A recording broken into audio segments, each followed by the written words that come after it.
Happy to do it. Yeah, thank you, Michael. Okay, all in favor? Yeah, we're good. Okay, so the agenda is passed.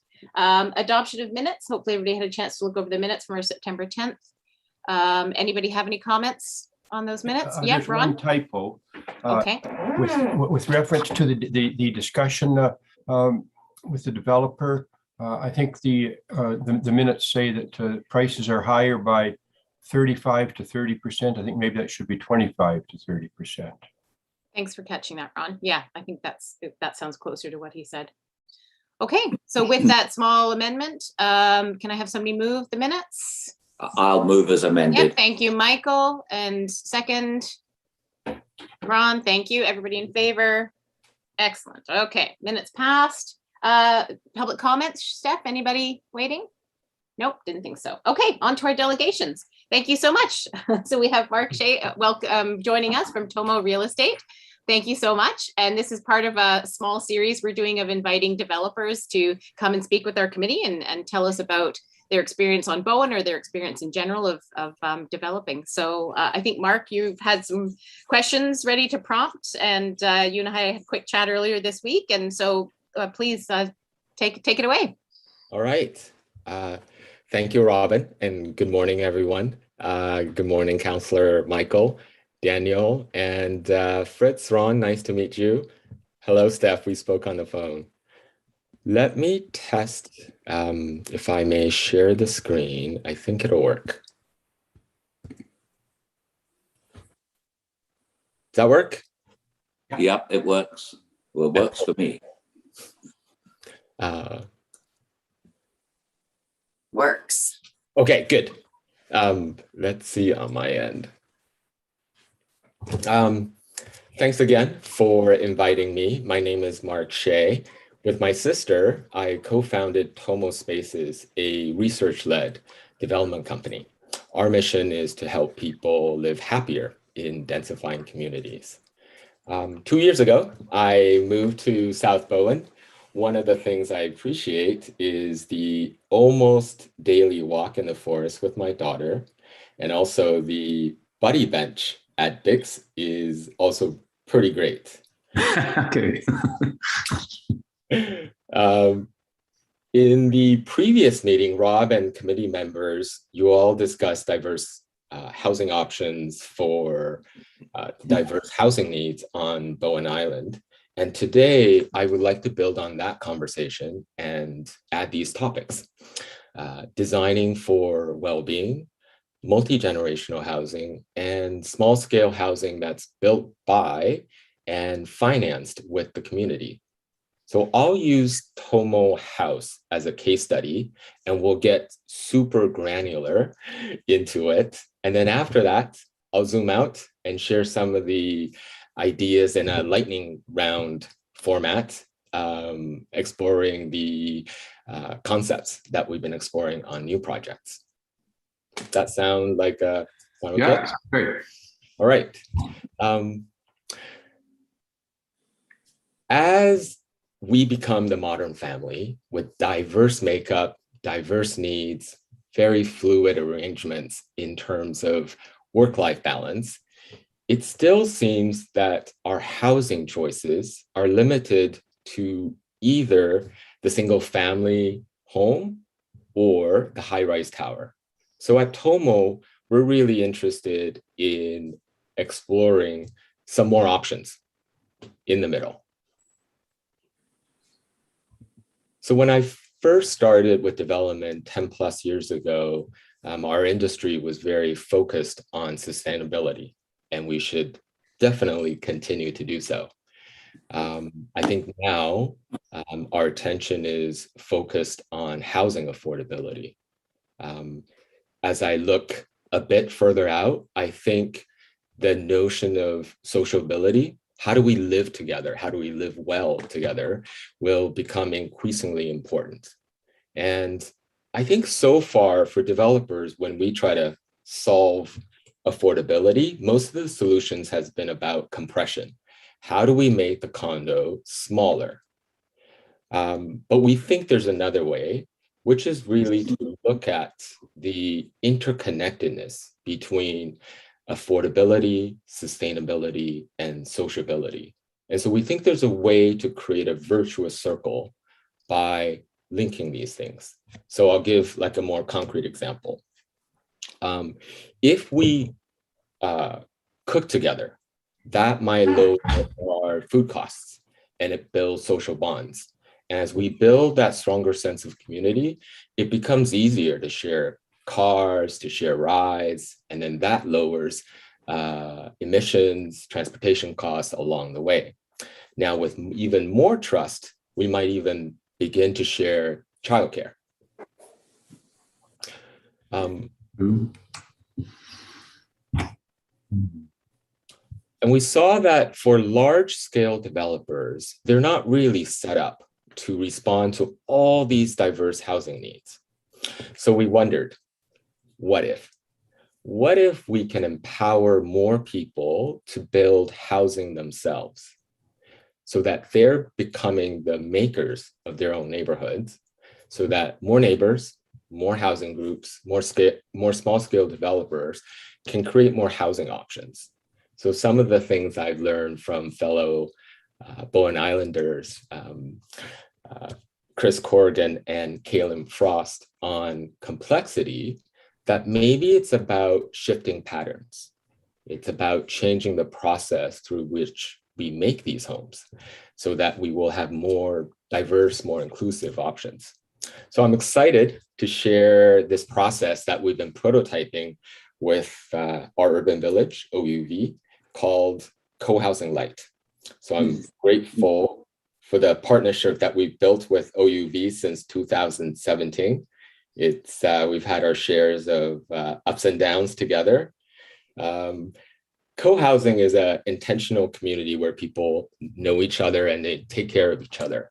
And some co-housers have observed that like 70 to 80% of co-housing groups that form do not get to building completion. So a special shout out to Belterra co-housers. With co-housing lights, a simple explanation is OUV focuses on community building and Tomo focuses on development.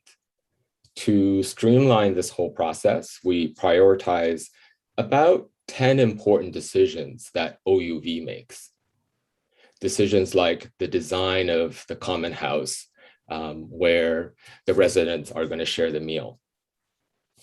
So this is Tomo House 1. It's 12 homes. 33 of them are sold or will be sold at 35% below market prices. All of them have passive house specs. So imagine 12 diverse families in studios all the way to 3-bedroom homes under one roof on a standard Vancouver double lot. And at a small scale that really respects the adjacent residential neighborhood. Opticos coined the term missing middle that describe the building types that goes from duplexes, triplexes, and courtyard buildings. So for us, it was important that the building form for Tomo House is friendly, that it feels right in a residential context. And so I was pleasantly surprised when we looked at that housing form and looked at the density. You see it on this on this chart where what you just saw was probably between, and these are sort of the Vancouver context, for the multifamily zones between an RM7 to RM9, and that you're now able to put that in a neighborhood close to a single family zone.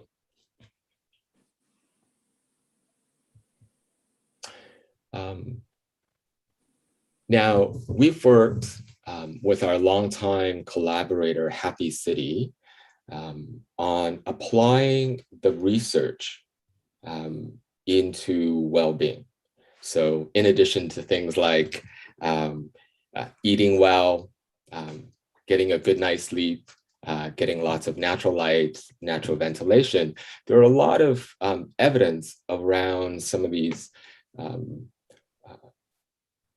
designing for well-being. And I'll just highlight a couple of them. So there's some research that suggests in terms of cluster housing, 10 to 15 households is an ideal size to form really like social bonds. It's not to say that we can't do bigger communities, but it's sort of realizing that there is that sweet spot.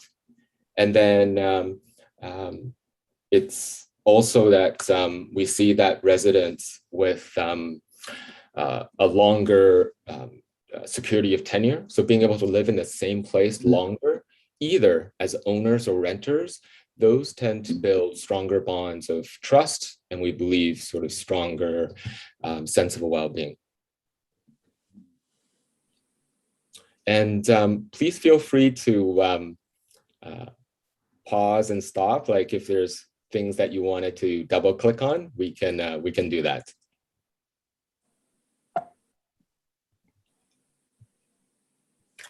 All right, so we'll do a deeper dive into Tomo House. One of the features of co-housing communities is the common house. And for what you're seeing, I think one of the important aspects is in Vancouver, this is right along Main Street, and we decided to place the common house right at the corner so that it interfaces with the street. And one of the rationale is that when you think about social bonds, I think it's important for this community not to be set up to be insular, but rather there's opportunities to create both bonding capital, sort of bonds with people that you already know, as well as bridging capital, people who are different from you. And so in this way, you can imagine that the residents could also offer this space for the neighborhood. Children's birthday party. We've also had interest talking about resiliency for emergency responses at the neighborhood scale. And then also you can imagine this concept sort of as a module being swapped out for maybe a co-working space or a smaller childcare.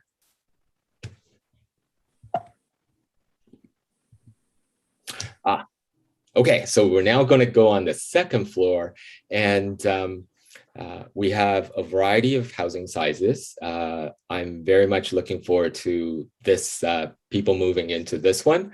This is a 2-bedroom home with a lock-off suite.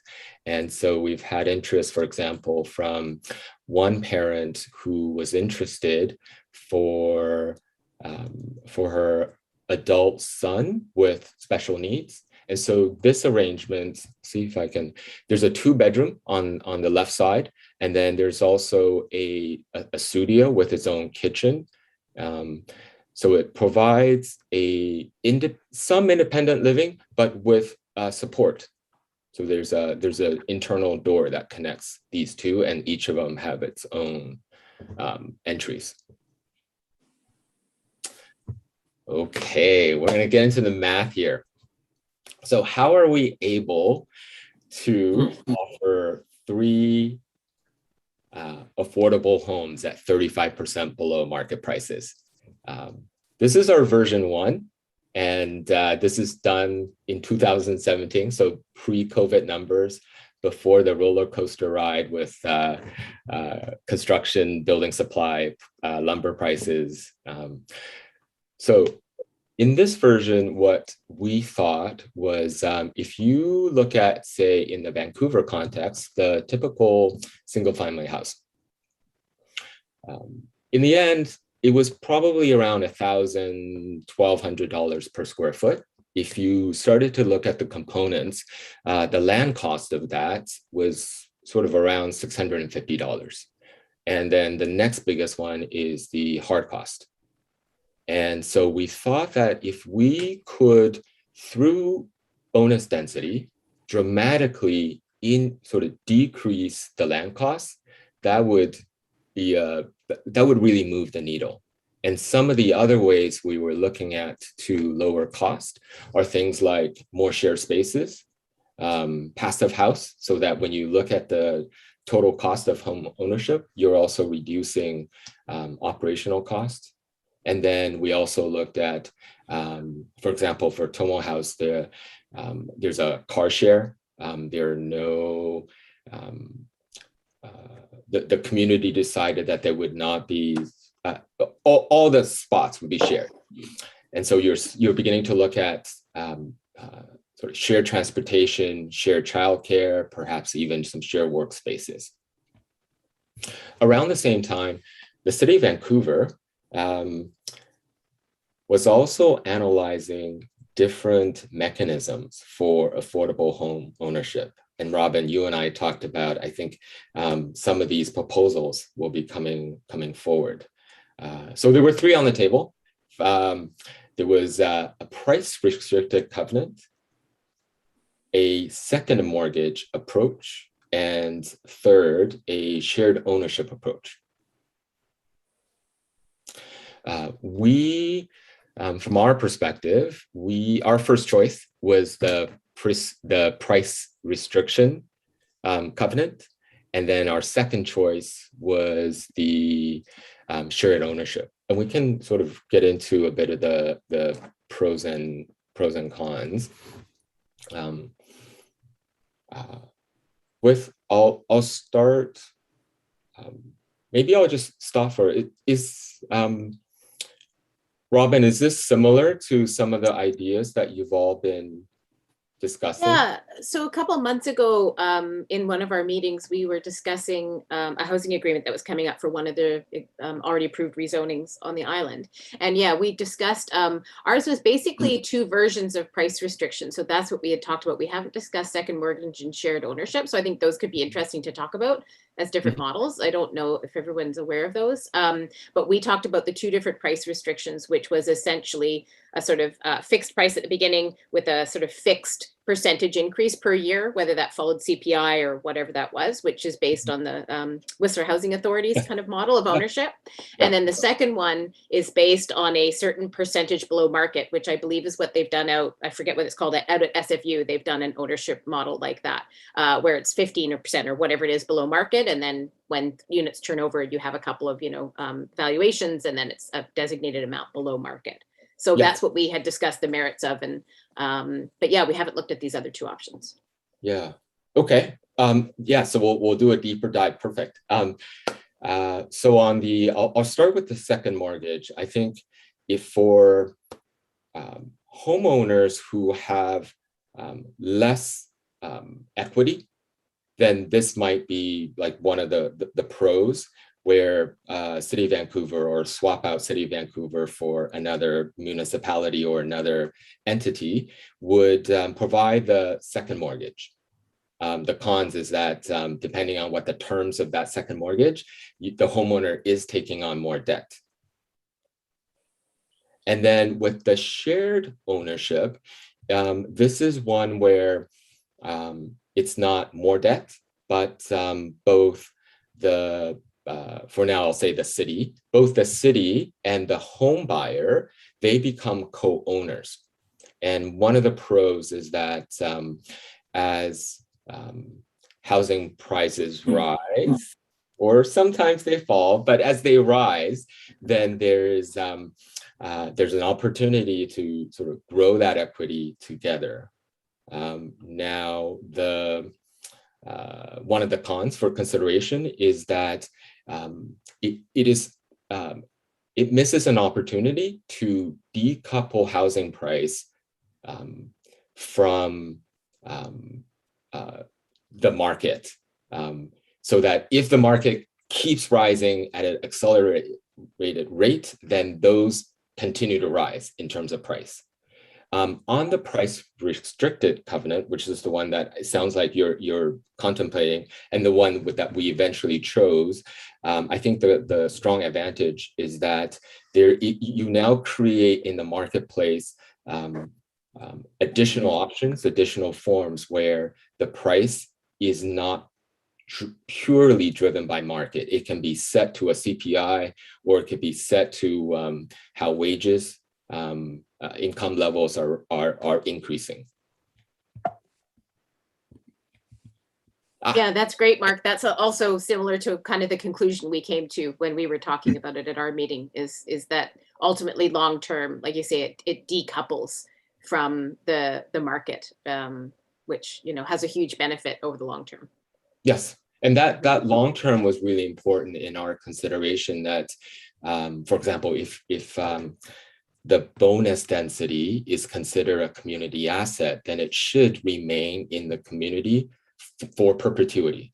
And so that it isn't just seen as there's a few lucky golden ticket winners, and that this is able to stay in that pool of community-owned assets. So in terms of how it might work in the successive sales is, let's say year zero, a developer buys land at market prices, there's additional density that's granted, and now you enter into a housing agreement, section 219 covenant, so there's this price restriction, and then at the first sale, immediately after construction, there's either a nonprofit or some municipal entity that holds that covenant, and then so that in the successive sales, let's say the covenant holder really is a safety feature,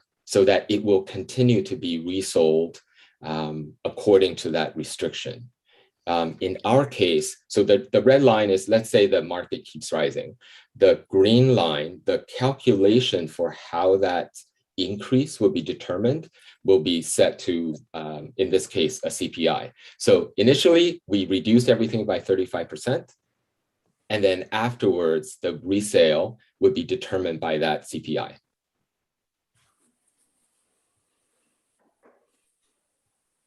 All right, then we'll get to, so this is, I know this is the final version that we ended with. There's a set of a qualified buyer criteria, and mostly that's around income, household income, making sure that the right housing supply goes to the intended families. And then there's also, for Schedule B, there's a reference sale price. So in 2017, we're offering both 1, 2, and 3 bedrooms. And then, so for example, the 1 bedrooms is around 365,000, all the way up to 3 bedrooms, 611,000 for Vancouver. And just a quick context. So in today with the CPI, those have increased only by 8%. If we were to sell them today.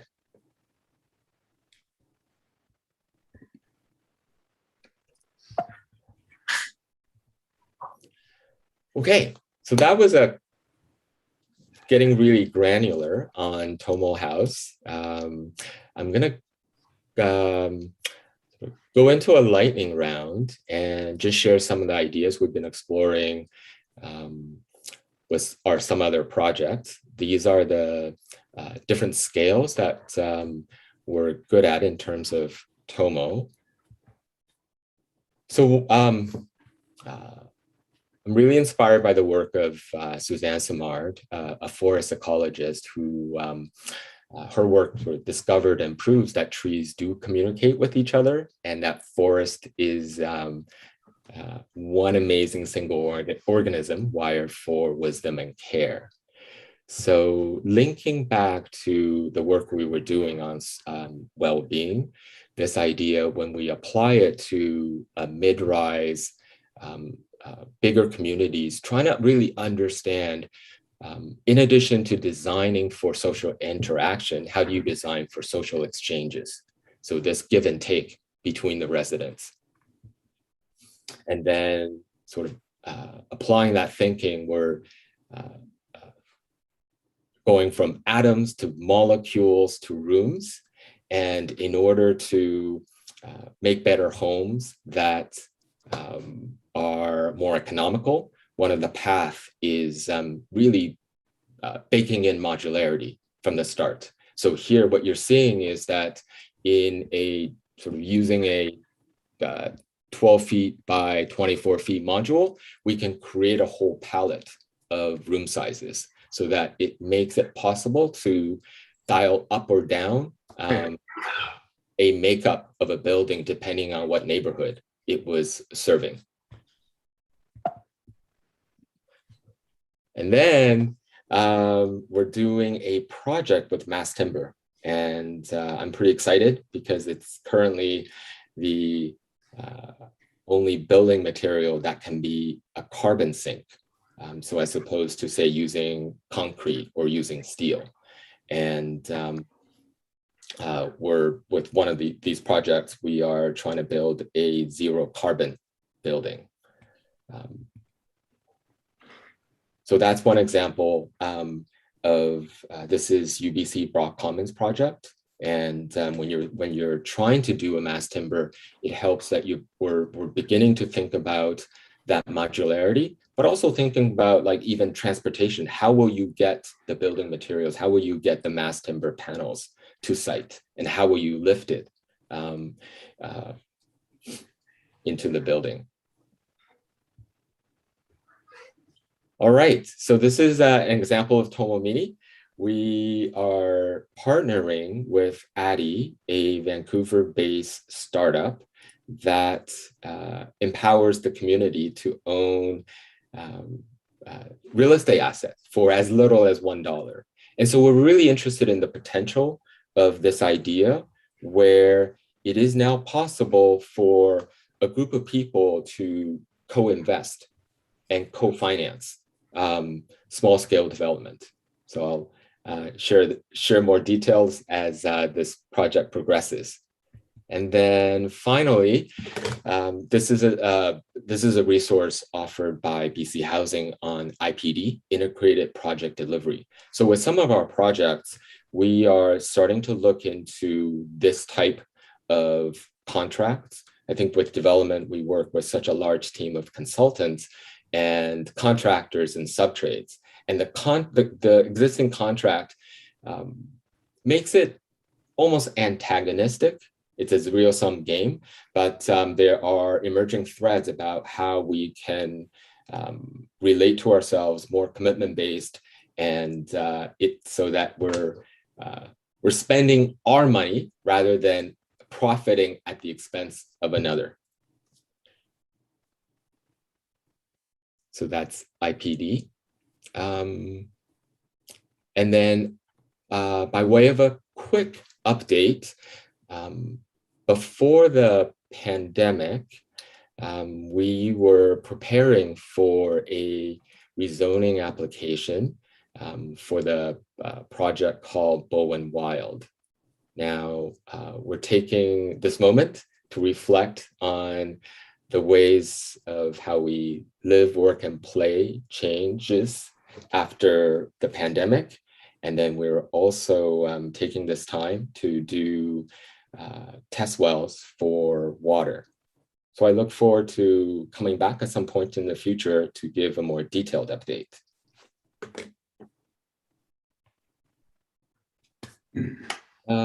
So yes, so I hope that was helpful in terms of more tools in that toolkit for building more community-based housing. And let's continue the conversation. Thank you so much, Mark. That was really interesting. I took a bunch of notes. There's lots of little tidbits there. Really good. I want to open it up. Does anybody else on the committee have any questions or want to ask Mark anything? I've got a question. Yeah, Ron, go ahead. Mark, thank you very much for very persuasive and clear presentation. It seems to me that you've made two essential arguments for the form of co-housing that you're suggesting. One is the social argument, the way of living, and I have no argument, no disagreement with that at all. However, you did use the term of shared spaces. There's an obvious economy in sharing some spaces, but there's also a diseconomy in the duplication of spaces. And a lot of co-housing has a community kitchen, but then everybody also has a kitchen in their own unit. So I'm skeptical as to whether the co-housing approach is necessarily any more financially efficient than any other form, any other condominium form. It seems to me that the financial saving that you described pretty much entirely derives from the density bonuses, which could be applied to any other form of condominium construction. Would you agree? Mhm. Yes. Yeah. I mean, I'll add a couple of more details. Yes, you're right, Ron, in that if there was a magic wand, the biggest, I believe the biggest lever we can pull is about the land cost. And so, for example, I was excited to read in the call for Lot 1, Area 2, that both a purchase as well as a ground lease options was being considered, because those moves really reduce, whether it's bonus density or ground lease or other similar, where you're focused on reducing the housing cost by removing the land cost. So yes, Ron, about the intention for sharing spaces, I would say it's a spectrum, and the potential is really, because it's self-organized, that group can make these decisions about how much sharing they want to do. And so, for example, what I showed was a model in which everyone does have their own kitchens, and they also share a common house with a kitchen.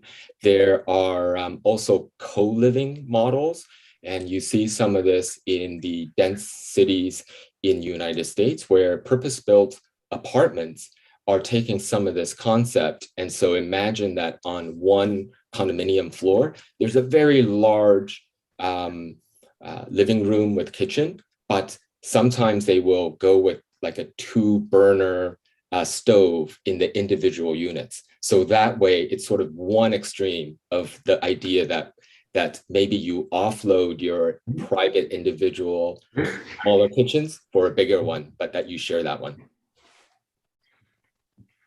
And I even heard, to build on that, I even saw a news article the other week that there's a company that's interested in building a rental building like that in Vancouver, and they've had success doing it in LA, I think, where it's that exactly co-living model, essentially designing for roommate situations. So you're designing very big units with multiple bedrooms and shared common space, and they're rented to individual roommates as a way of making it more economical, which is interesting. Yeah, different model altogether. But that's a really good point, Ron. And I think, to just add my thoughts to it, I think co-housing is quite unique, and it's not necessarily focused on affordability. I think that's definitely an aspect, but I feel like co-housing is really focused on the social connection and the building of community. So those extra spaces are about that, as opposed to any sort of cost savings or affordability. It's really about that connection and community in that model. Mm-hmm. Yeah, Michael. Yes. Mark, hi. I think I'm trying to remember, but I think we're going back maybe 1 or 2 or 3 years. Forgive me. We have met already, I know. Yes. With some of your colleagues. So yes. Great to see. Did you say you were now living on Bowen Island? I am. I am on Bowen Island right now. How did you keep that secret? Mark, a favor, would you be agreeable to share your email address with members of the committee? I just looked up on my contacts, and I didn't make a note of your email address. I don't have it, but would you be kind enough to send it? Yes. Councillor, definitely, I'd be happy to do that. And yes, let's catch up in person. Yeah, you touched on so many subjects, and frankly, probably too numerous. It could be a 3-day symposium, but because there are so many topics you touched on. I'm looking at the co-financing, not for this, but to raise the subject, but not for discussion now, because it's too much of a rabbit hole to go down. But as you know, under conventional mortgage arrangements and loan arrangements, this is a difficult subject until the whole process becomes further developed, refined, and becomes a standard for banks, but even more likely for credit unions. And we do have credit unions here. So I'd be interested to discussing what level of sophistication that has got to, because I can think of no better system holistically where people for the right price can start to actually finance and joint finance the buildings that they live in. I can think of nothing more cohesive as a concept than that. So I certainly would like to discuss it, because I'm here at the moment on Vancouver Island, and frankly, I am absolutely horrified. I'm in Melchosen, which is a wooded area, and it's nearby Langford, which is a construction area. Yeah. And I have never seen so many houses being, I will use the term, thrown up. And Fritz, I'm not saying anything to be derogatory to the doubtless wonderful people who are building these things, but I'm just absolutely amazed at the type of construction, the amount of roads that are having to be committed just to satisfy the doubtless vehicle traffic that must come as a result of living in these spaces where they are right now. And it's really brought it home. I've been working on Vancouver Island all this week. And I have to tell you, I'm looking at all these faces here, these Bowen faces in my little screen here. And you have to see this to believe it. It is a building wilderness. And so many of the things you're talking about have frankly been amplified just by my experience over the last 6 days here. And I'm sure, Robyn, you know what I'm talking about, and Fritz. It's tremendous. So I'm hoping, because you've raised so many topics, Mark, that we'll be able to get together. So if you'd be good enough to share your email, and we can do that, I'd be very grateful. Yes. Thanks, Robyn. Excuse the sidebar on Vancouver Island. Critique of the city of Langford. Okay, well, just because I'm here and I didn't realize, maybe I've been living on Bowen for too long, or I do the same run into downtown Vancouver for too long. The difference between a rut and a grave is about 3 feet. And quite candidly, I'm just absolutely amazed at what I'm seeing. In lieu of the discussions we've had, I'm just, yes. Well, next subject. Sorry, Robyn. okay, nope, that's okay. All right, I'll go to Fritz, and then we should probably wrap up just to respect our agenda and Mark's time here. So Fritz, go ahead. Now, it's just a quick question for the shared ownership. I just wanted to confirm that the city of Vancouver is just basically investing in it. They don't expect any return. So they don't charge a rent for it. They just share the equity. That's all they do, right? So in that shared ownership model, where both the city and the home buyers are co-owners, I'm not aware of whether that has been tried, but on the slide, what you saw was one of those proposals. But if it was that model, yes, it would be that, where it's seen as equity. So imagine if you're buying it with another co-owner. So the expectation is you don't have to pay interest on that portion, but when you do sell, and if there's a profit, then it would be shared pro rata. Yeah, that's my experience as well. I'm pretty sure I've heard there's an organization called Options in Toronto, and I think they've done some of that, or at least contemplated it. And I've also heard of, and I forget what the name of the organization is, I think it's in Vermont, And I think when Bernie Sanders was like the governor or the mayor or whatever he was, I think he had something to do with the start of that organization. I'm pretty sure they've also done shared equity models, and that's my experience of it as well. It's kind of like, I think informally it happens for a lot of people with parents. Like a parents will give you, 10% or 20% or whatever a down payment, the child, doesn't take on the mortgage, and then if and when it ever sells, they, share or whatever that looks like. But I think that's the idea. There's no repayment, I think, Fritz, is what you're getting at. There's no ongoing repayment. No, It's but not the I- second mortgage, but they do, the idea is that everybody benefits. So if it's a nonprofit, like if Birch was ever to be able to financially do that, it's a benefit to everybody. So the homeowner gets the benefit of not having to have a down payment or not as large a down payment. And then the organization doing it benefits as well, which hopefully if they're a municipality or nonprofit, they're using the gains for good to do more affordable housing things. So that's the idea. If it goes back on the market, then let's say if the city of Vancouver, right, they would Yeah. retain the 25%. In a sense, they don't sell it. If you think about it, they just get a new owner to share it with. You know what I mean? I think that would depend on the model. Like the housing hub that BC Housing had was doing something similar, and theirs was purely if it was reselling, the money It's went back gone. to the Okay. housing hub or the community, it was gone. But I think that depends on how it's set up. I don't know, Mark, if you have any further insight, but I would think that's how the housing agreement or that agreement would work. So that's to be determined, I think, on an individual basis. Because, like, if you want it to be useful in the long run, right? And you could even argue that when there's a sale, that maybe the city would increase their percentage of ownership so that it remains affordable and could even become more affordable. Because at 25% is a bit, I guess, the most that the city can afford, right? Yeah.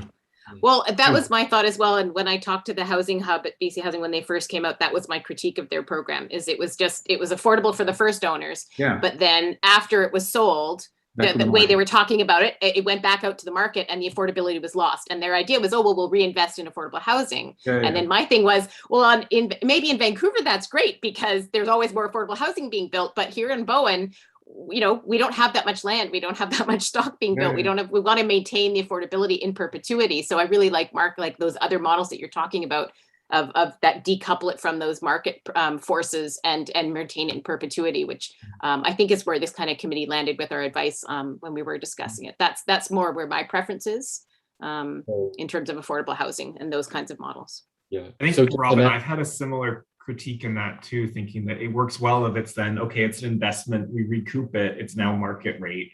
And, there's another project then that can be invested in, be it, for Birch or a BIM housing authority or whoever the vehicle is. Yeah. Versus it's hard on Bowen then if it's like, well, we get 20% on the sale of a unit, we've gained, funds, but it's like, well, what, we don't really have projects lined up to build. And it seems better to secure the units we can. Yeah, agreed. Yeah. So just to quickly sort of connect the thought between Daniel, Robyn, and Fritz is that I think if one's priority is to get as many people as you can into home ownership, then the shared ownership model will be more effective. But if the priority is to have a set of housing stock that is decoupled and is at below market rates, then the price restriction model works better. Just a quick note. Heather Tremaine, who leads Option Homes in Toronto, is from Vancouver. So she'd be a great resource if we wanted to find out more about. Yeah, that might be a good person to reach out to sometime in the future. I just know of them from various conferences and talks and hearing about their work. Okay, if there's nothing else pressing, given our time here, we'll say goodbye to Mark and thank you so much for your time and your insight. It's been really valuable. And we'll get on with our agenda here, discussing all sorts of other things. Thank you so much, Mark. And thank you, Mark. Thank you, Mark. Hello, Maureen. We didn't get a chance to say hello. Oh, and my apologies. I will watch the recording and I'll reach out to you with my questions. Great. Yes. Thank you. Thank you. Thank you. Bye. Bye. Thanks, Mark. So next on our agenda, we've got business arising from the minutes. So this is, I think, to look at the report for the committee of the whole. So that is in the agenda package from page 9. So this is, we looked at this in draft, I believe, last meeting. And then this was, and I did get all your feedback. Thank you very much. I incorporated some of the comments and I didn't incorporate others. We can go into that if people do have questions, but I made some of those notes. So when we do have the cow, I think I'll bring up some of those thoughts because I wanted to basically state them as, here are some various comments from committee members, not that it's coming from the committee as a whole. Because I think that's what we're trying to achieve, but I'll bring those comments up separately, not necessarily calling anybody out, but just saying these are individual comments that are thoughts and things to consider. So I just sort of wanted to leave those not as a collective vision and that we've all agreed on, but more so I think valid comments. But I just wanted to make clear that they were from individuals. Did anybody have any comments or thoughts on this report? I don't know, Steph, what do you need back from us out of this? Two things that I would like to cover. One is just to get some clarity on who will be attending. I know Robyn is. Will the other members be able to attend? Yeah. Councillor Nicholson, the council will be there. Yeah. Let's hope Michael and Maureen will be there. I'll be there for sure. So Fritz and Ron, you're certainly welcome to join us. Yeah, I kind of had a bad connection here, so I couldn't hear the whole. I couldn't hear Friday, what Steph was saying. Friday, October 15th at 10 o'clock is the Housing Advisory Committee of the whole with council. I'll be presenting. Will you be able to attend? Is everybody else having a little hard time hearing Steph? Is it okay? Yeah. So Steph, I think it's Yeah. your mic or something that's, I thought it was maybe my headphones, Yeah. but no, it sounds like it's, sorry, Steph. Something is with your microphone, Okay. but that's okay. So I'll reiterate. So it's October 15th at 10 in the morning. Is this committee of the whole with council. So certainly everybody's welcome to attend. And like I say, I'll be there for sure. And presumably Michael and Maureen will be. Yeah, councillors. 10 o'clock on the 15th. Yeah. Good. Okay. And so if you do need that information, or the Zoom or the calendar invite, just let us know offline. And then Steph, so if we review this report, is it gone or do we as a committee need to like do something today to action it, to get it to them, or is it kind of a done deal? I just like, what actions might we need today? Approve it. Okay, I'm seeing you typing it here. So we have to approve it. Okay, so if everybody can have a quick look at it, if you haven't had a chance to read through this final version. It is, Can I just get some clarity? please. I'm not making sense of what's in the agenda package. Okay. It notes that there's a report to the committee of the whole. And what I'm seeing are the attachments. So there should be in the PDF on page 9 is where the report starts. With cluster The residential. report's not attached. Oh, I'm sorry. Okay. The report's not here. Okay, sorry, that was a miss. I will send it right now. Is this Oh. the advisory committee recommendations to council? Because I can see page 9. Yeah, that's what I'm looking at. So page 9 Yeah. of the PDF. And it's, I don't know more, like I'm seeing it. It's like I say, it's page 9, it's 4 pages long and it's been formatted with the Bowen Island Municipality logo at the top. That's it, and into the sort of proper report format. Let me just see what I've done because I printed out the whole report and I'm not seeing it. Oh, okay. Okay. The And I'm agenda seeing- on the website doesn't link the actual report. It just has the attachments. Okay. Why? But you have it though, Maureen or Robyn? I have it but this is the agenda you emailed. So I just clicked on it from my email and it opened up and that's what I'm looking at. But I'm happy to screen share if we need to just solve this problem If you quickly. could. Okay. Okay. So sorry. No, that's okay. So I'll share my screen. Let's get this over here. No, that just needs a quick fix, Steph, to correct what's being posted. Okay. Okay, and I'll just email this for now to everybody. Okay. So I think meeting date, we just need to correct. It's not the 21st, it's the 15th now. So I'll just, I don't know how to do it. So I'll stay on this page. Everybody wants to kind of look it over quickly, I guess. And then let me know I can advance it to the next page. Or is it better if I read it? I don't know if that's useful to everybody. If I read it out loud.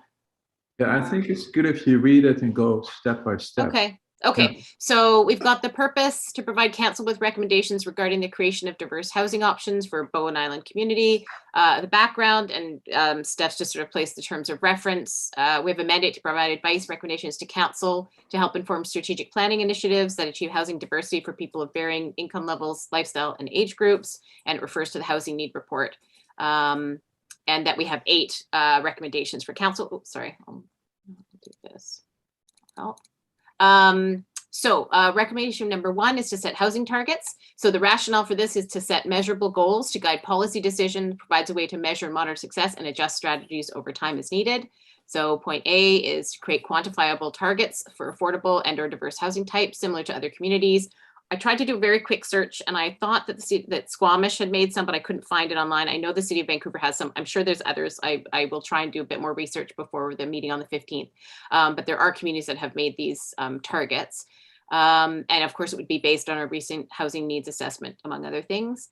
So consider quantify the needs for family ground-oriented homes similar to the households that require level suites or full accessible suites. Quantify the number of bedrooms, approximate floor areas of each housing type, so we can, decide if we go into that level of what level of detail we go into. And you'll have to shout out if you have a question because I'm reading over here and everybody's faces are over there, and I don't have everyone's. So if you do have a question, just shout out and jump in. Can I make a suggestion, Robyn?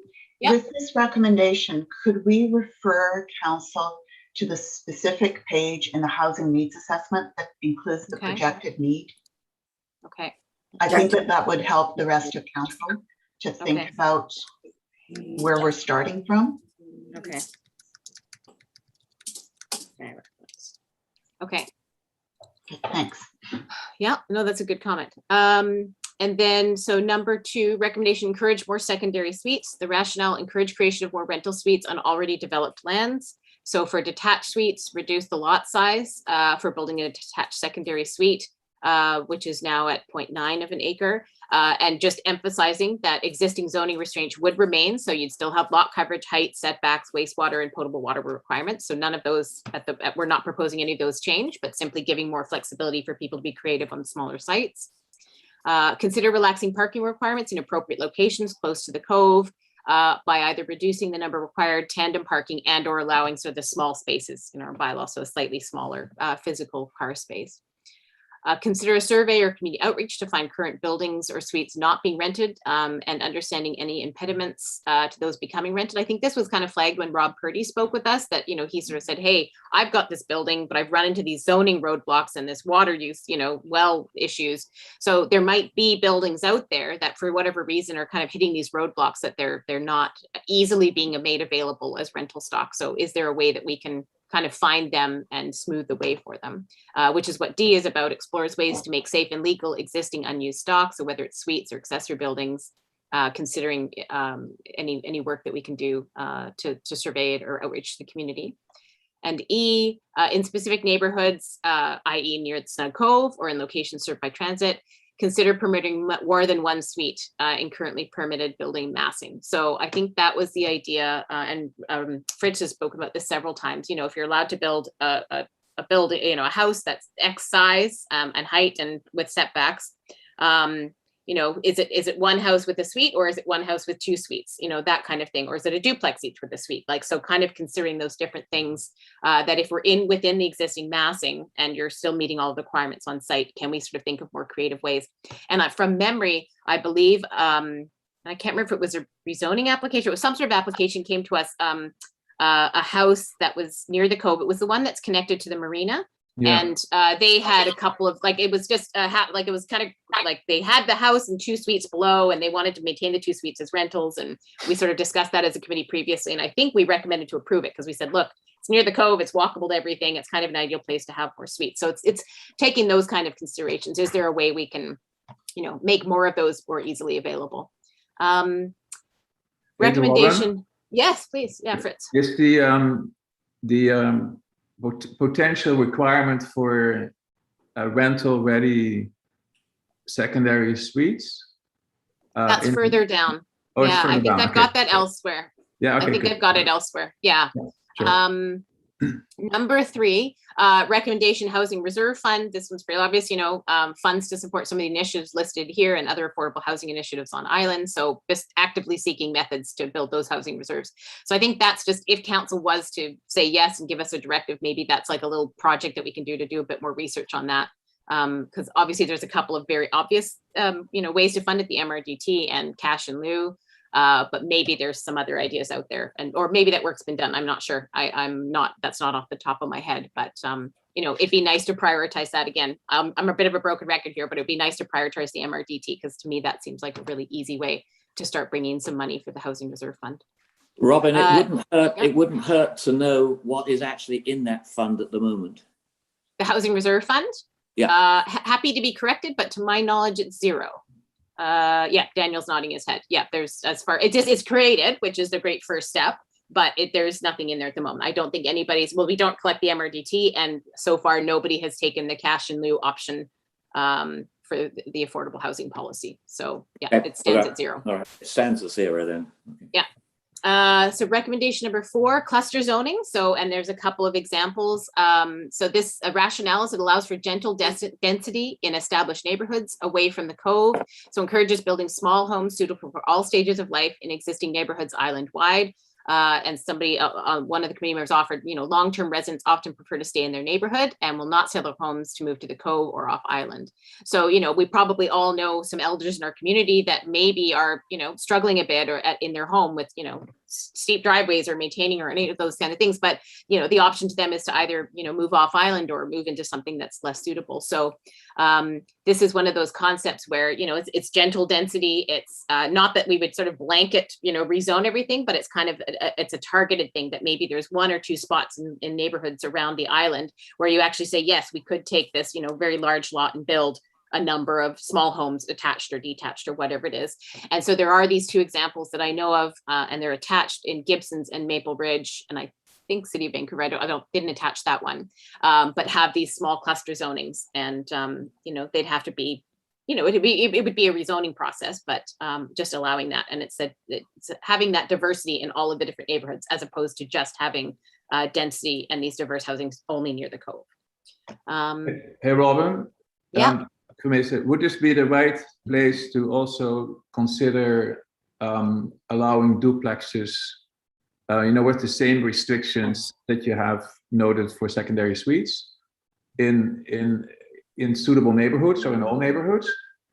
Because really, there's really no difference if you have a secondary suite with 2 bedrooms, or if you have, what it does, it brings more equity in. That's all it does, right? It gives affordability because more people can pool money and put in. Okay, so maybe we say cluster and duplex zoning.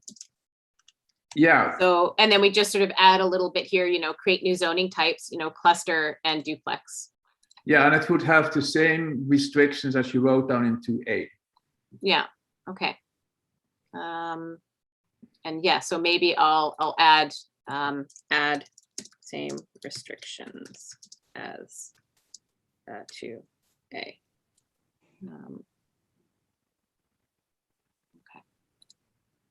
And then point B, I think that's good. Does everybody else on the committee okay with that? Because that's a bit of a substantial change. Does anybody have any objections to the idea of cluster and duplex zoning being considered in that same thing?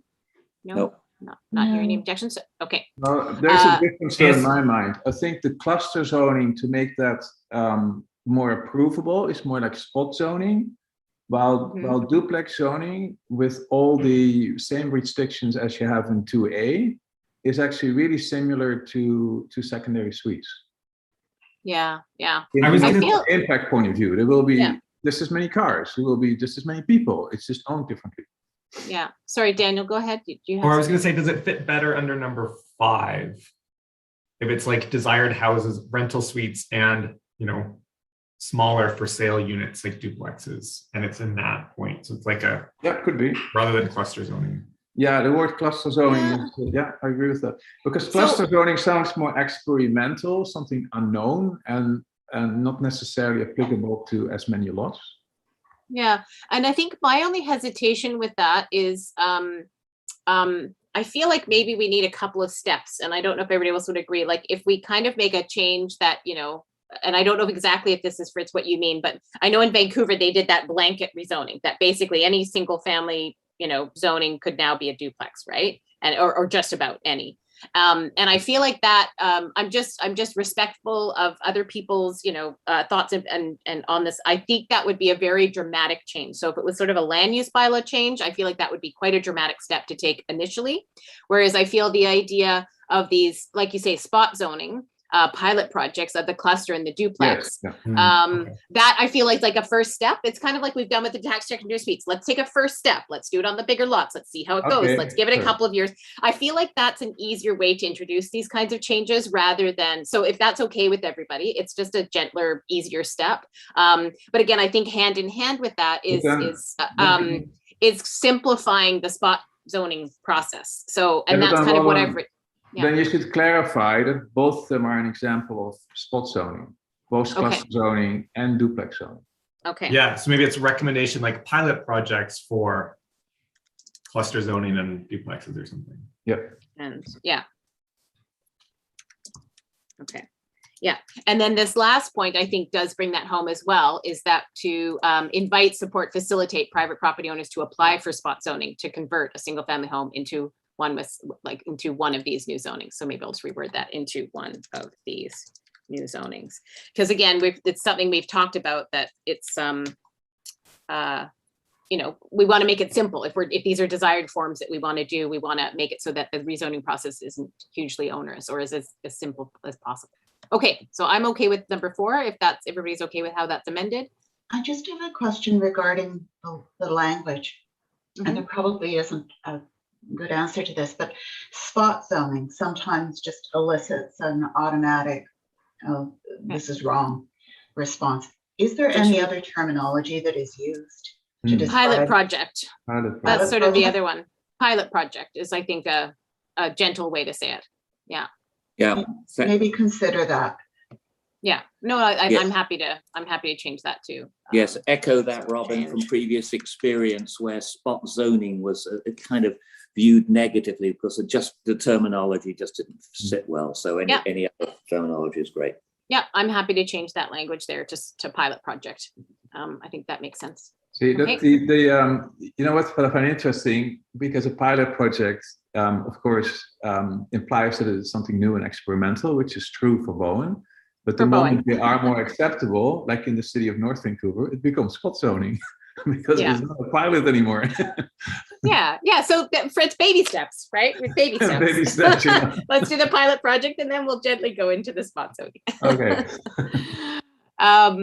So number 5, changes to the land use bylaw. So rationale, provide incentives to encourage private home builders and developers to build community desired housing, mostly rental suites. So this is where those changes to the land use bylaw. So consider aspects of the OCP, examples from other communities in existing zones and or new rezonings. The goal being to incentivize private development of single family homes to create more rental housing stock, i.e. secondary suites. Examples of the changes. So this is something Fritz has been talking about quite a bit. So hopefully everybody understands all the terms. So implementing floor space ratio and or maximum house size. This is, and I know that was a little red flag for a couple of people. So I think that's a point of discussion that we'll bring up during the committee of the whole meeting. But what I realized is this actually has been done already on Bowen. So the Foxglove Lane rezoning that was done implemented both a floor space ratio and a maximum house size. So it already exists as a precedent on Bowen. So I think it's just worth chatting about and considering. And we're saying, I specifically am using the term and or. So it's not that we're necessarily advocating exclusively and strongly for this maximum house size, but simply that should be a tool available to achieve these housing outcomes that we want. And then in implementing those, getting to this idea of 2-tiered zoning. So the language I'm familiar with, which is in Vancouver's zoning, is called outright. And so that allows you to build essentially what you can build now on Bowen. So you around a certain, and if you implement floor space ratio or maximum house size, you can build a certain amount of square feet to certain heights with certain setbacks. And then that's like, you can just apply for a building permit and build it as long as you're zoned properly. And then the conditional second tier of zoning allows you to increase something. So whether it's FSR or maybe it's height or setbacks or whatever those relaxations and bonuses are, that you're allowed to increase that as long as you implement some objective that the community is doing, such as a rental suite or rental ready. So actually, maybe I'll add, I think I want to add rental ready, rental suite. Robyn, the second tier is normally conditional approval. Yes, that's what I meant to say if I didn't say that clearly. So should I make that a little bit clearer so that it's a conditional approval by, it's usually like the director of planning. So Yeah, it typically needs a development permit application because it goes to the planning department. okay. And so things that because people would be worried about, privacy, sun access, overviewing, it's all those kind of things. Yeah, and I think, oh geez, my spelling here is terrible. I think that that's the right way to go in terms of a DP, as opposed to necessarily coming to council every time. It goes through a DP process. And that's, again, we have a precedent for this with the detached secondary suites. There are these rules, right? So if it's built this way, certain distance from any property lines and all of these things, you can basically go for it. But if you are within, these distances, you have to go through the DP process. So we kind of already have a little bit of a precedent for that. Daniel, am I correct? Is that sort of? Yeah, I was right? just going to say too, I mean, there's an avenue to do it without needing a DP. So it's like we can zone, there's a way to zone for density benefits. And so it's like, if you meet the criteria, you can do further density. So like, it's often like small town downtowns will often have a density benefit for like underground parking. So it'll say like your FSR is whatever it is, it's 0.5. But if you do underground parking, you can do 0.55 or 0.6 or something to say that's what we want to see. And it's just like an outright provision. So it's not a DP, but it's like, if you check this box, you could go bigger. So I was trying to think of it, an example for, for Michael or council of like, how would this work in practice? And I was like, well, I mean, Kate's Hill already has an FSR. So in essence, they have a maximum house size, right? That's 0.3 FSR. And a lot of places in Kate's Hill hit the maximum.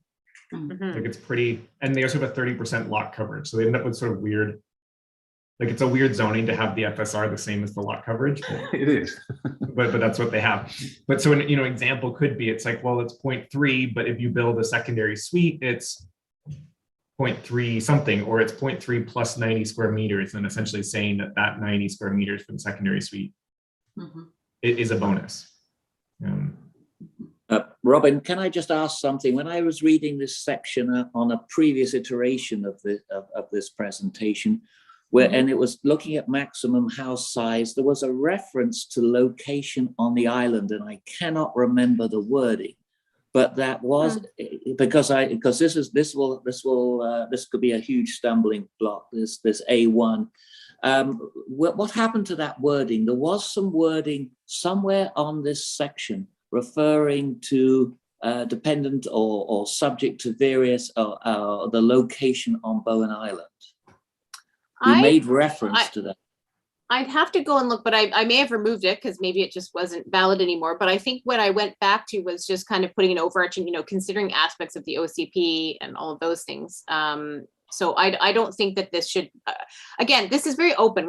I'm not making like really, really granular prescriptive recommendations here. These are more like overarching. These are big picture things we think you should consider. And then obviously more work has to go into how these would be implemented, what zones, what parts of Bowen, would they be across all parts of Bowen? Would they be only in certain areas? I know as a committee, we've talked about maximum house size on the larger lots, like the big, 3, 5, 10 acre lots and those kinds of things. But I didn't want to get into that level of specificity and detail because these are more high level concepts. So these are ways we can use the land use bylaw and to incentivize the kind of housing that we want to see in the community. So it's just a little more high level. So I wouldn't want to put anything specific in there. And so I can't remember off the top of my head what it was, but I wouldn't mind you, because I made special note of that and I thought, okay, and now I'm reading this and it's missing. Oh, so you wanted to see it in? That's missing. It seemed a sensible thing to say, and I'm sorry to see it's not here, Robyn. So what are your thoughts on that? So you think that these should only be considered in certain parts of the island or certain neighborhoods, or what was the crux? Well, of it? we Do you made recall? reference that it isn't a one size t-shirt, so to speak, and we made reference to, and I don't have the wording in front of me. It would depend on certain locations on the island, and that just seemed a sensible, general, high-level remark to make, which meant that we had actually considered that aspect. That yes, that some areas would have. Wouldn't, we didn't talk about maximum house size. There's a real sensitivity there, and that seemed to be helpful as far as I was concerned. And now I see that wording has gone. So I'm looking back at the draft from last month, and I don't see any wording of that effect. So it must have been further back in our discussion. So I'm happy to bring that up as a comment. Like I said, I'm happy to bring up like separate comments that come from more general committee members. So I can just bring that up during the COW. I'm not sure. I mean, I would have to hunt back to see if I could find it, but it's stuck in my mind. So I know it. I'm not being delusional here. That wording was Sure. in one of the drafts. Yeah, well, if you can find it, bring it to that meeting, and then I'll just make a comment that, some committee members felt that it should be considered, differently in different parts of the island. Is that kind of the crux of it? Yeah. Robyn, maybe for maximum house size, because it kind of comes up for two different reasons. A lot of municipalities or residents want maximum house sizes simply to avoid, quote, monster homes. And it has nothing to do with giving bonuses for what we're just talking about. And, for Michael, there are on Bowen, in many lots, people don't build to the maximum because the maximum is so absolutely, totally huge, like 10,000 or 20,000 square feet. I mean, it's unbelievable. So, and the reason is that in Bowen, what restricts house size is setback and height and maybe side coverage. Lot coverage. Yeah, lot coverage, but not much more. So most municipalities, they actually want to have a maximum. For instance, West Vancouver says you cannot have lot consolidation. And most municipalities do it actually because the residents in those neighborhoods don't want these monster homes. So that's one reason for maximum home size. The reason why we're talking about now is actually a maximum home size in areas where it kind of represents the existing neighborhood character. And then there is a modest bonus to implement community objectives. So there's two different reasons why a maximum home, like if in some of these lots where people can build those really large houses, you can't really bonus it because, you can build houses that are so large that you don't never need to bonus it. Yeah, there's no incentive. There's no incentive. There's no incentive at all, zero. Okay. Well, I think just in the interest of time, I think that could be a really interesting thing to bring up during the committee of the whole. And I think that's a point that might be up for discussion during this. But again, just kind of keeping it very high level, that it's the idea of implementing these systems, and it would really be up to, and maybe if the council wants the committee to look into it further, or it would really be then up to planning staff and council to approve where and how these things would be implemented, and if they're across the board, or if they're in different zones, or if they're in different neighborhoods. So, I mean, we're not getting into that level of detail here, but I think Michael, bring that up during the committee of the whole and your concerns, and I think it'd be interesting to hear council's thoughts on it. Maureen? Two changes suggested. One is, I think it would be helpful to mention under point I, per Foxwell Lane rezoning and Kate's Hill. Okay, yeah. Maybe I'll put examples on Bowen. Yeah, because examples are good. Yeah, because and then just the lead in. I stumbled over the wording and just want to make a suggestion. Sure. The goal being to incentivize private development of single family homes that include housing rental stock. Yes. Oh, here. Yeah. Rather than to create more. Okay. Create single family homes that include. Okay. And that's all. Okay. Yeah, that's great. It's a small edit. Okay. Good. All right. Unless there's strong objections, I'm going to move on to the next one. Recommendations, so 6 alternative modes of land tenure. So the rationale for this one is to eliminate the high cost of land that obstructs, is that the right thing? Obstructs home stability through alternative types of land tenure. Sorry, that's a little wordy. Limit the high cost of land that obstructs home stability through alternative types of land tenure. Okay, that could be worded better. If anybody has any ideas how that could be worded better. And so for A, invite, support, facilitate private property owners to apply for spot zoning. So again, let's call this pilot project. So pilot project rezoning. To accommodate trailer park model / tiny house village, specifically new form of land tenure, which is leasing pads. Give serious consideration to community land trust model for some or all of the community owned land. So it's looking at those alternative forms of land tenure that would take, as we just discussed with Mark earlier, that would start to take that huge land cost, either reducing it or out of the picture, at least in the long term, if not initially. In the rationale, you get too many things going on in that. So what I suggest is just to say something like encourage alternative types of land tenure to help reduce the high cost of land. Okay. I think the rationale is simply reduce land costs. Yeah. Types of land tenure to reduce land costs. I think it can be that simple. Something like that. Yeah, and I think I wanted to say a little bit more, Ron, than just to reduce the cost of land.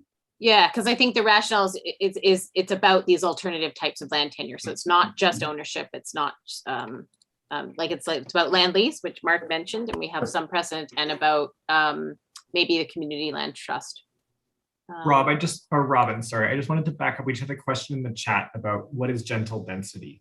Oh yeah, thank you. Sorry, I did see that. So gentle density is kind of this like I don't know. It's a term that's thrown around, but it's the idea of introducing more density into neighborhoods where there. So, for example, neighborhoods that have what we call low density, which is essentially on Bowen single-family homes.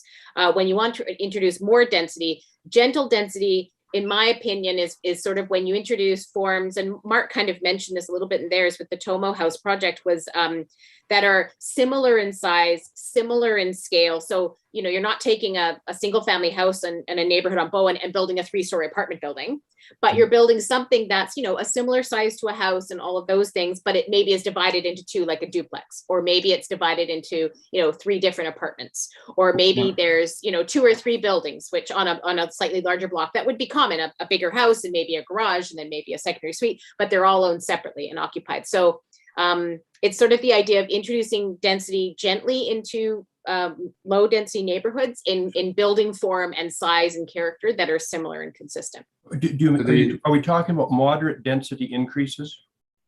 Yeah, so I would use that term, moderate density. Yeah, like they're not big. So we're not talking about, you know, taking a house down and building 12. Just sounds a bit too precious and vague to me. Oh, it's a pretty commonly used term when you're talking about density and all of that kind of stuff. You know, what the city of Vancouver does in a lot of their zoning schedules, for instance, you can have duplexes in a single family neighborhood, right? But it normally says that the objectives are to retain the single family character, you know? Yeah. So it's densification within the existing single family character of the neighborhood. Yeah. Because really most of their schedules are actually duplex schedules. You can build now more in the single family zone than in the duplex zone, by the way. So I hear your comment, Ron, but it is kind of a commonly used term that I think is familiar to a lot of people. I think it's familiar to a lot of people who are in the business. In other words, exactly. In other words, it's insider jargon, and I don't think it's a jargon that way. Yeah. Oh, well, so I'm happy to elaborate on it. Where does it exist? So I'm happy to elaborate. I don't want to completely eliminate, again, because, you know, not that I want to alienate people by using jargon, but also for those who do understand it, it's a really easy term to understand. So I don't want to completely eliminate it, but I'm happy to elaborate on it and whatever you think, Robyn. I don't want to make a big thing of it. Yeah, no, but I think it's a valid comment. Thanks, Ron. And I think it was a good question to ask. It's 0.7. But Robyn, I think to Okay. So Robyn, I think to retain the single family character, I think it's important because it sits in every single family zoning schedule in the city of Vancouver. And I'm sure that the planning department there put a lot of thought in that sentence. Yeah. So maybe we'll just kind of, we'll put like a quick little definition. Or to maintain the neighborhood character or single family character or something that put people at ease. It's not like densification as, this major change. It's not the idea. Yeah, so it's like allows for gentle density in established neighborhoods away from the cove while maintaining neighborhood character or something. Something like that. But saying like it'll be a little bit more, but it's not saying, Yeah, so gentle density works to introduce slightly higher density in existing neighborhoods while maintaining neighborhood character. It's a little wordy, but it kind of gets there. But no, I think that's a valid comment, Ron, because I agree. I would like these recommendations to be, able to be understood and interpreted by people in general. So if they're not familiar with that term, I think it's a valid thing to write. Okay, so since we're on it already, if there's no comments on number 6, number 7, encourage attached multifamily housing forms. Allows for gentle density, as we were just talking about, in existing neighborhoods. So invite, support, facilitate private development of multifamily townhouses or duplex housing. Example, a duplex was the duplex pilot project at the top of Kate's Hill that happened a number of years ago. Consider using an EOI method and or BIM to partner with a private developer to lower costs and to take the risk out of rezoning for community desired housing forms. And that was a comment sort of based on feedback that Rob Purdy gave us at last meeting that I think we're all aware of. Is like from their standpoint as a developer, when that land that they purchased was rezoned already, it took a lot of the risk out of it and it made things more expedient and easier for them. So is there a way that we can replicate that ease and replicate those things and make it easier for people? So I don't know exactly how that would work, but like, can we explore more of those options to make this, introducing this gentle density and making it easier for people to consider that. And number 8, which is kind of on the same. So these ones at the end were like kind of the but 7, before you move on, Robyn, I don't really like the word multifamily in there because I think that that suggests that it can be 3 or 4 story apartment buildings. Okay. But I think that maybe can actually be removed. Just write attached housing, or do you just think get rid of it? Well, if you write townhouses or duplex, but multifamily is a bit open-ended, I find. Okay, I don't have objections to that. I mean, or I'm happy to put. Yeah, I don't want to be too prescriptive, but I'm okay with just removing multifamily. Well, you see, multifamily housing and gentle densification that we just spoke about. Yeah, they don't necessarily align in how people respond. Sure.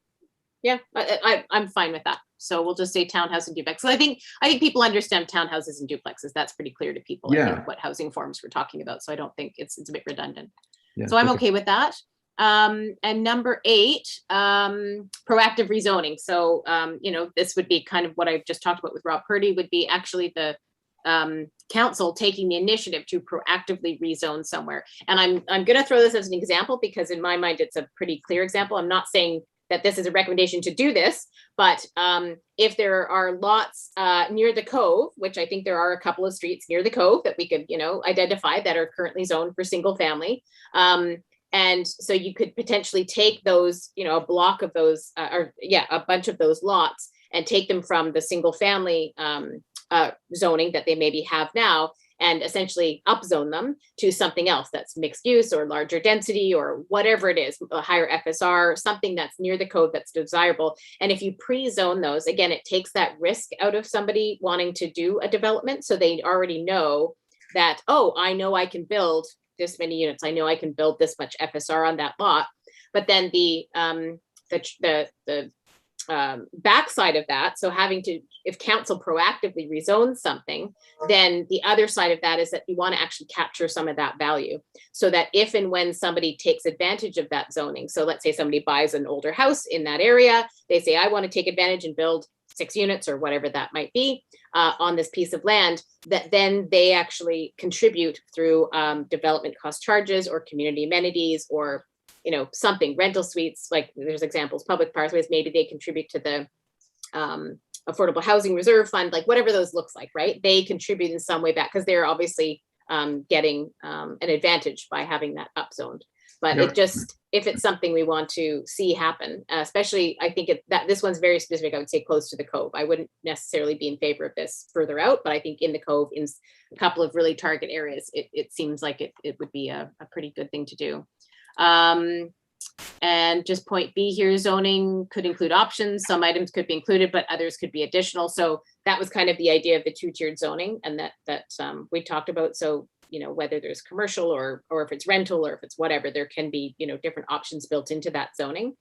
And the new zoning, this was a comment, I think Fritz wrote this one, but new zoning need not be overly prescriptive, enabling a variety of forms of housing and mixed use development, which I'd be in favor of. You don't want to be too prescriptive, leave it to people's kind of creativity and what they want to build. But yeah, again, these last couple ones are a little more fuzzy, there's a little less detail. They're just kind of very high level. And I think just to finish off, these are, just all of the formal bits at the end about financial implications, communication with the public, ecological considerations, the conclusion, and then alternatives for what can be done by council. And then there's attached a couple of zoning examples. Are there any recommendations that are specific for the community lands because the municipality happens to be the owner? The only one that I put in there was about community lands trust and considering putting some of the community lands in under a community lands trust as alternative forms of land tenure. But we don't have, sorry? On the community lands. Well, taking some of it, it was under alternative land tenure here. Alternative forms of land tenure give serious consideration to community land trust model for some or all of the community owned land.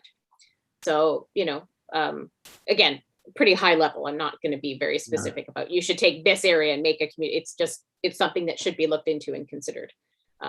So that some or all, whatever, of the community land that's owned is sort of taken out of the control of, with full respect, councillors, Nicholson and Kale, taken out of the hands and decision-making of the elected officials. And when if it's identified to be of community benefit, put under the heading of a community lands trust, whose members are, then charged, whose purpose and mission is to use that land for the best benefit of the community. So it's just a different form of land tenure. And then they would develop it, do whatever it would be for the best interest of the community, according to that board, of course.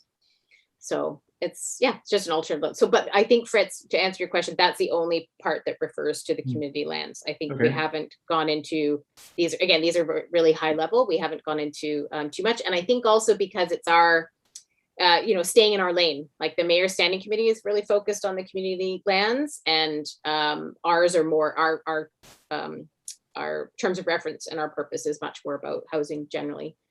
Broadly, but I think during the committee of the whole could certainly come up as a discussion point. Maureen. I'm wondering about two things. I think there might be an expectation on the part of council that we might have something to say about a housing authority, whether we think that it should be explored further, whether we think it should be set aside. And I'm curious about what the committee thinks about that.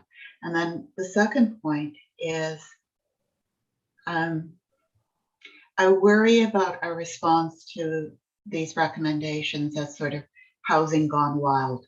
And we are an island, we're a small island. And whatever steps are taken that might increase density have to be taken carefully.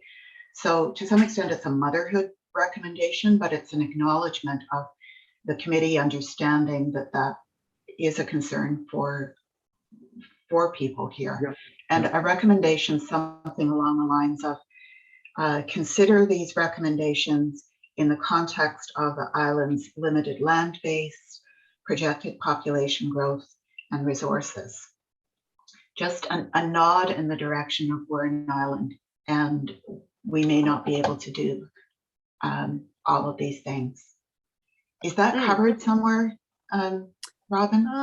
Let's see. And also just to make very clear, I don't necessarily expect that every single one of these will be fully adopted and implemented. It's more like, Yeah. here's some things that we think you can, tackle, and some of them are easier and some of them are harder. I chose not to put them into those categories because I thought that was a little too much, but some are pretty easily done. Do you want to say that again, Maureen? I think we can try to fit that in, The maybe just in preamble? the background or the purpose. Yeah, somewhere in a preamble, we can kind Sure. of. So that in. what I had said was consider these recommendations in the context of the island's limited land base, projected population growth, and resources. Limited land base, population growth, and limited resources. Did we already say that? You could say limited resources, sure. And resources. Well, sure, resources. Okay. All my lovely spelling mistakes. Now, Okay. just to foreground it, so as I said, it's not housing gone wild. Mhm. Yeah, I mean, I don't have any objections to that.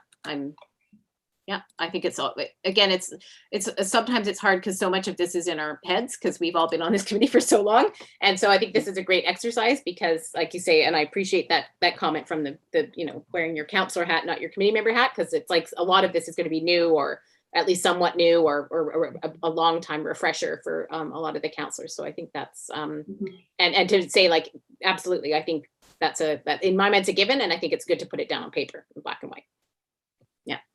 Robyn, Yep. what kind of has been puzzling me for a while is that, and I found that example of the city of Vancouver, for instance, having a joint ownership, right? Now, I'm not really expecting Bowen Island municipality to do that, but I kind of think that there is a fair amount of money on the island, like private money. There's people who, individuals, who are maybe quite interested in taking on a percentage of ownership in different venues, because, like, let me give you one example. Like, we have an aging population on the island, right? And people are looking for, they recognize that, let's say maybe apartment style or level living, in apartments, they don't have to be close to the Cove necessarily, but in neighborhoods can be desirable.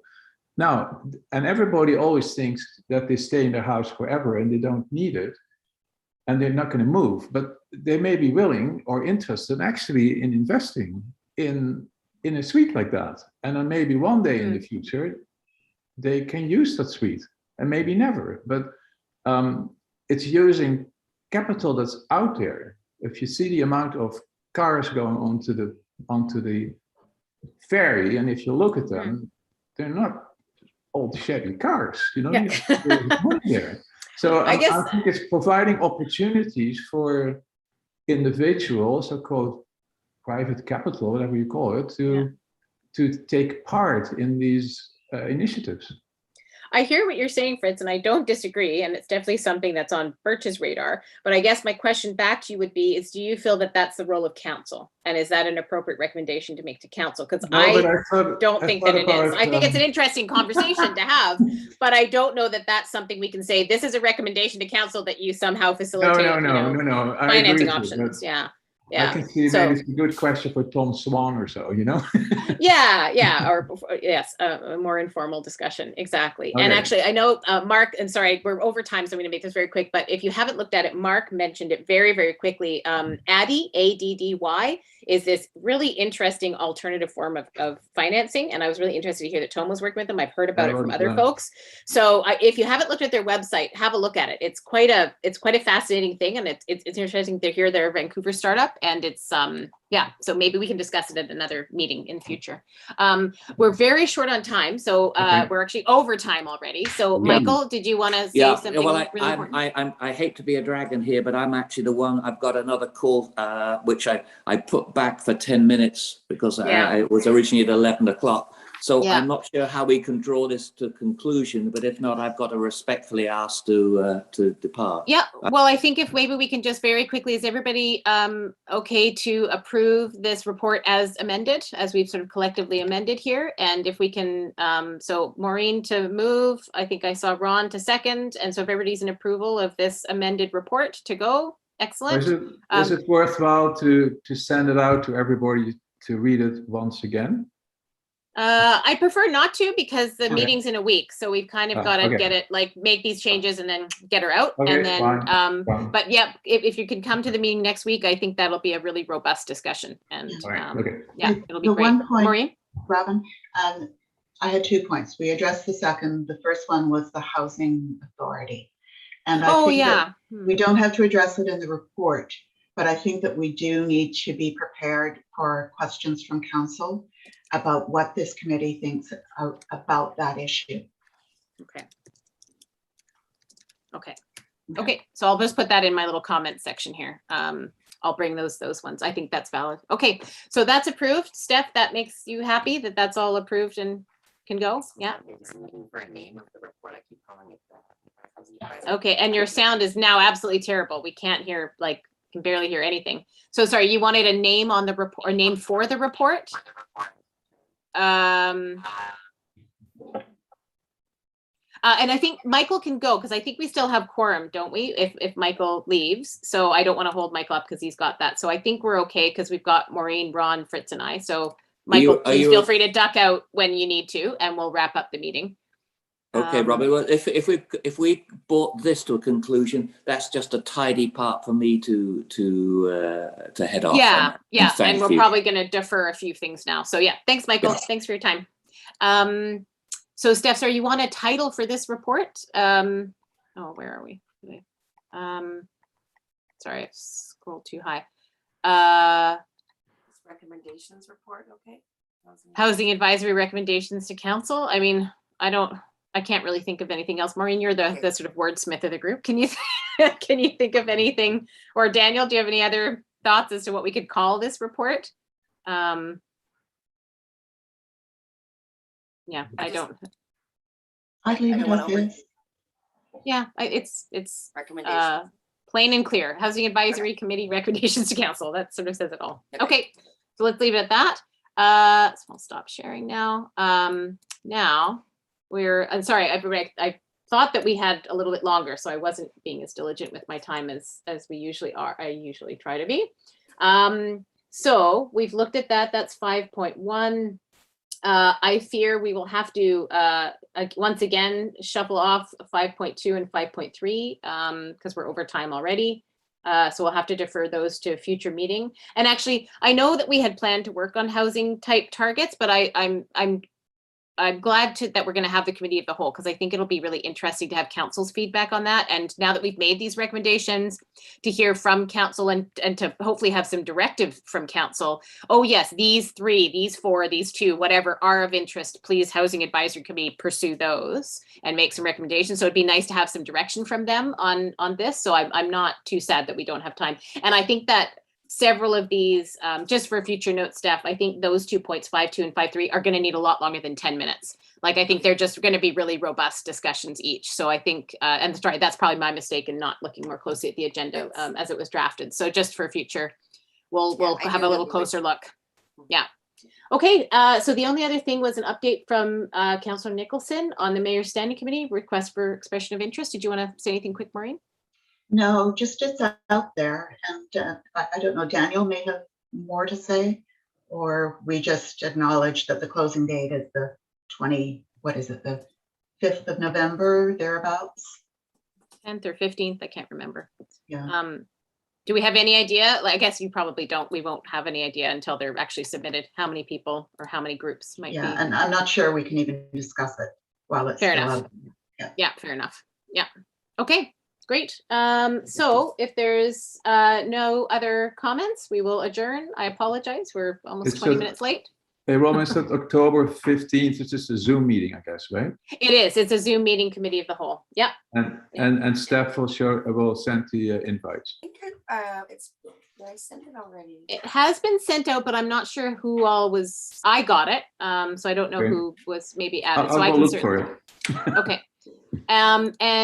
Do we have a meeting date for our next committee meeting? Because I can't remember if we're actually set now on a certain day or if we're just going month by month. Okay. So what are we at? It's a Friday morning. That seems to work for people. So if we went a month from now on a Friday morning, does that work for people if we went on the 5th of November? Yeah. Yeah. Sure. Yeah. Okay. So let's tentatively, Steph, can we say 5th of November, same time? How about for Shirley? Okay, that's done. That's the next meeting. Okay. I'm officially Maureen. Yep. One quick mention. In the upcoming council agenda, there is correspondence from Metro Vancouver. They have released another EOI looking for potential housing partners. So okay. just drawing that to, in particular, Robyn's attention to take a look at. Okay, that's great. Thank you. Okay. And with that, I think we'll adjourn the meeting. Thank you, everybody. Thanks for your time. Apologize for keeping you late, and we'll see you, some of you next week and the rest of you in a month, if not Yeah. sooner. Okay, well, Okay. great. Thanks, everybody. Thanks. Bye. Bye.